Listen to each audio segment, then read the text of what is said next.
Hey guys, I wanted to pop on here and talk to you guys all about what happened last night and really give you guys a moment to thank you. And so I'm going to wait for a couple people to pop on, and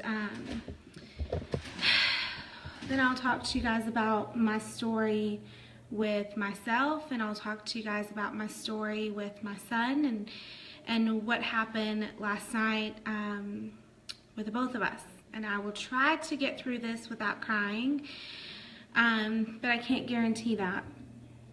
So last night I decided to go to the hospital because I had been having stomach pains for the past few days, and it was getting worse and worse, and I needed to go to the doctor. And I'm not one to go to the doctor. I'm not one to get checked up or anything. So I battled the pain for 3 days. I finally decided to go to the doctor. I went to the hospital, and within 20 minutes of me being in the hospital,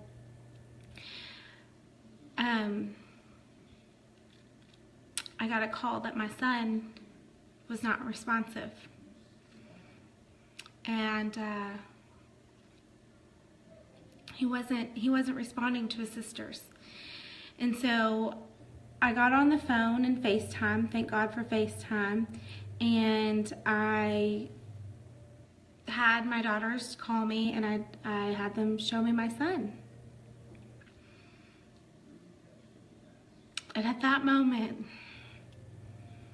being strapped to a hospital bed, and at that moment, having wires on me, I saw my son and his eyes roll in the back of his head, and I couldn't be there. I couldn't be there. I couldn't be there to be with my baby boy, and I couldn't be there to hold him and hug him and tell him it was going to be okay and that mommy was next to him. And it was the most scariest feeling I've ever felt in my life. To know at a moment my kid could be taken from me and he could be fine when I left him, but then when I go to the hospital, that my son could be taken away from me in an instant for something that he was perfectly normal when I left him. He was happy, he was healthy, he wasn't sick. My son was fine. And so when I left my son, within that 20 minutes is when he instantly spiked a fever, and how fast his body spiked a fever within 60 seconds is what sent my son into convulsing, and it sent my son to have seizures. And I think the hardest thing about it was my daughters, 12, 10, 6, and 5, were looking at their brother with his eyes rolling in the back of his head, with him not responding and with him shaking. And I was sick myself, and I could not be there for my son, and I couldn't be there for my little girls to tell my kids that it was going to be okay.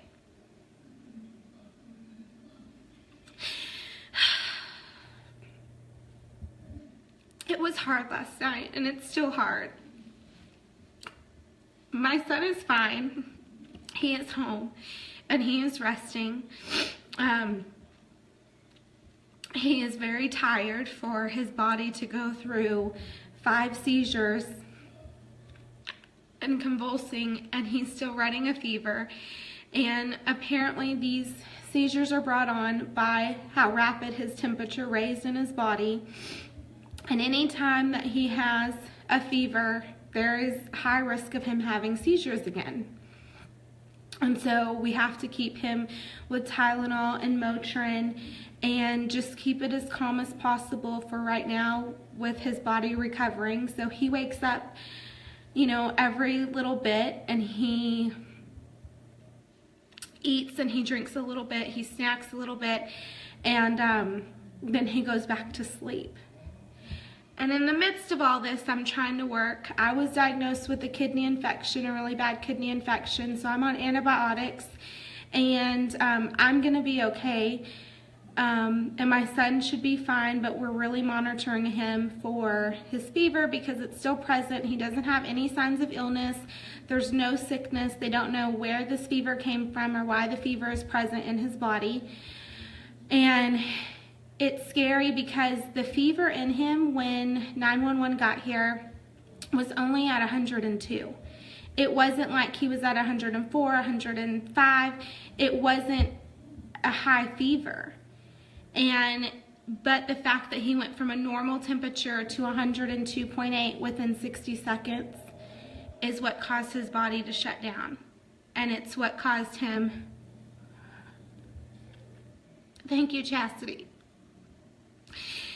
And because of this, even though my son is okay, my 4 daughters are scared. They're traumatized because in that moment they thought they saw their little brother dying in front of their eyes. And it's the worst feeling as a parent that you can go through, knowing your children are going through pain, are scared, and that your children need you, but you're in a hospital bed yourself and you can't leave.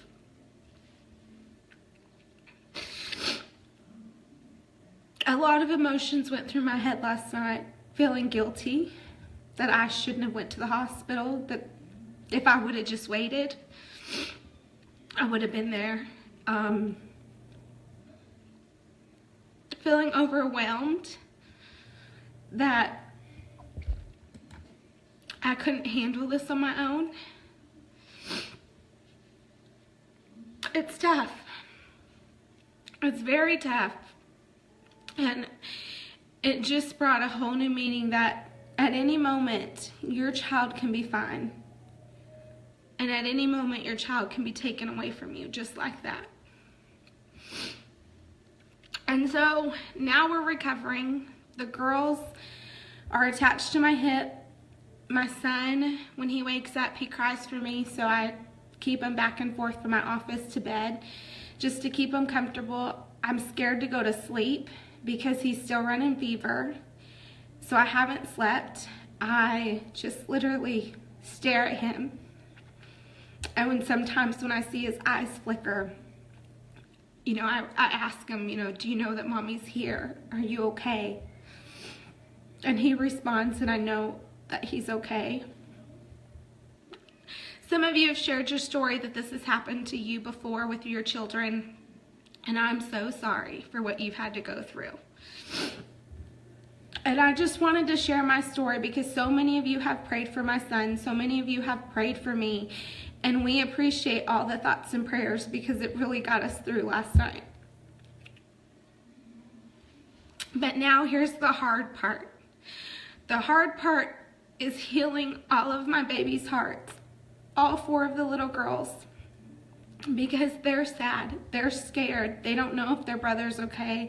I can tell them, but when they see mom break down and cry and they see mom is having a hard time dealing with it, it scares them.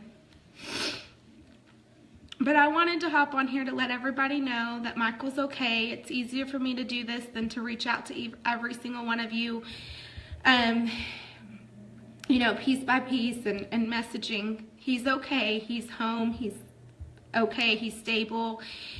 He's taken his medicine. He does still have fever, but we're watching him closely. I'm okay. I'm taking my medicine, and I should be fine in the next couple of days. Now it's just dealing with the emotional part of it. Because as any parent, we blame ourselves. We're all tired. We're all exhausted. We're not getting much sleep. The girls woke up off and on having nightmares, just needing to see their brother, you know, waking up in the middle of the night, asking for him, and those things. So it was hard. It was hard, and it still is. And a lot of you have reached out saying, hey, what can we do for you? I'm not one to ask for anything because I've never been that way, but At this point in time, what I can say is continue to pray. And my friend Melissa has set up a meal plan for us that you can donate meals to me and my family, because we don't want to leave the house. We don't want to go anywhere.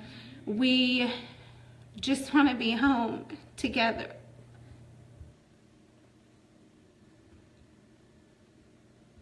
To make sure that my son's okay and to make sure my daughters are okay.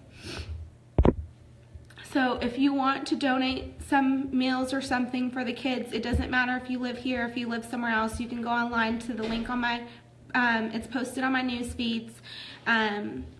It's called Food Tithing, and you can go there and send us meals, snacks, anything for me and my kids.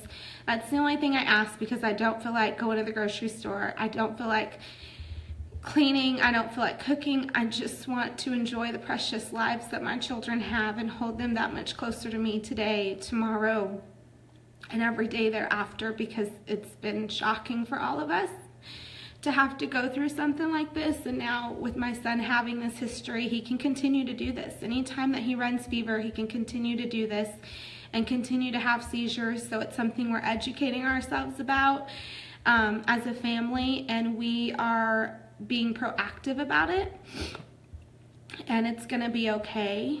And I will keep you guys updated on Michael's story and my story, and just pray for Chrissy. You know, it's been one hell of a week. You know, Chrissy's suffering from depression, and with a little girl in her class who's getting abused, and she's taken the proper steps to talk to people at school and to get the state involved and get everybody involved to protect this little girl. And then with this incident happening last night, it really depressed her, and it really made her sad. So we'll be heading out to Texas. We should be there Thursday, Friday, Saturday, and Sunday. I just want to be close to my family and in the arms of family, because it's so important to me. So if you're in Texas, and just know we'll be there, and we would love to see you guys, because it's really taught us how precious life is. And though my son was very lucky, it's just caused a lot of pain in our family right now. So if you want to help, you can help by donating food to us. Continue your prayers. It's going to be hard when the girls get home. I haven't seen the girls because last night I saw them for a little bit, but they had to go to bed. They were really tired and exhausted. So this will be my first time seeing my girls since the incident happened.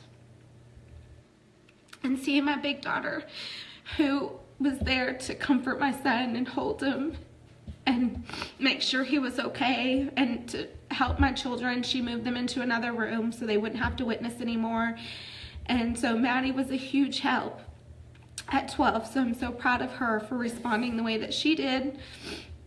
And just continue to pray for us, guys, that God will heal us and strengthen us as a family, and just take care of me and my son and my kids as we heal and we recover from such a traumatic event. And thank you guys so much for being there for me.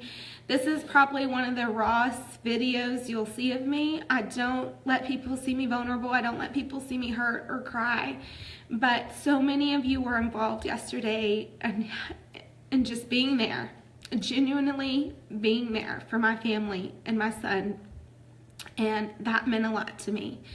So thank you so much for everything you guys have done this far, and I appreciate you guys tuning in, and just continue to pray for my family as we recover from this tragic incident.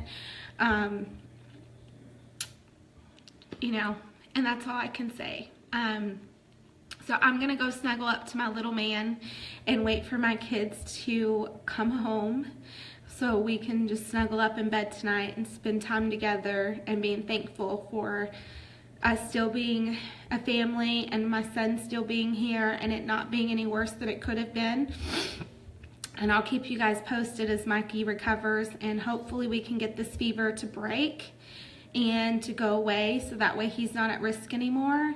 And I just want to say thank you guys. So I'll talk to you guys later. Y'all have a good rest of your day, and thank you so much. I genuinely appreciate every one of you for being there for me and my family.